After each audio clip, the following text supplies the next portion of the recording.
Insurance നിലവിലുണ്ട്, RC മാറ്റി insurance കിട്ടുമോ? കിട്ടത്തില്ല. RC മാറ്റുന്ന സ്പോട്ടിൽ തന്നെ നമുക്ക് ഇൻഷുറൻസ് മാറ്റണം. അപ്പോൾ ഇപ്പോൾ സാധാരണ എല്ലാവരും പറയുന്നൊരു കാര്യമുണ്ട്, RC കിട്ടിയില്ല, RC കയ്യിൽ കിട്ടിയിട്ട് പോരെ മാറ്റാന്നൊക്കെ.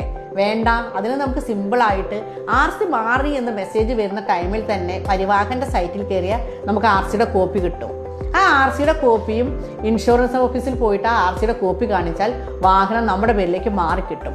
നമ്മുടെ പേരിലേക്ക് മാറി കിട്ടാത്ത സാഹചര്യത്തിൽ RC മാറുകയും ഇൻഷുറൻസ് മാറാതെ ഇരിക്കുകയും ചെയ്യുന്ന സാഹചര്യത്തിൽ വാഹനം അപകടത്തിൽപ്പെട്ടാൽ അതിനുള്ള ക്ലെയിം നമുക്ക് കിട്ടുന്നതല്ല. ഇതിപ്പോൾ പറയാനുണ്ടായ കാരണം എൻ്റെ അടുത്തൊരു സുഹൃത്ത് എന്നോട് ഇപ്പോൾ പറയുകയുണ്ടായി. അദ്ദേഹം ഒരു വണ്ടി വാങ്ങി, സെക്കൻഡ് ഹാൻഡ് വണ്ടിയാണ് വാങ്ങിയത്. RC മാറുകയും ചെയ്തു, ഇൻഷുറൻസ് മാറ്റുകയും ചെയ്തില്ല.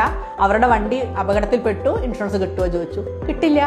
അപ്പോൾ തന്നെ പറഞ്ഞു, ഇത് കിട്ടണമെന്നുണ്ടെങ്കിൽ നിർബന്ധമായും RC പേര് മാറുന്ന അതേ സമയം തന്നെ ഇൻഷുറൻസിലും കൂടെ പേര് മാറ്റണം നമ്മൾ.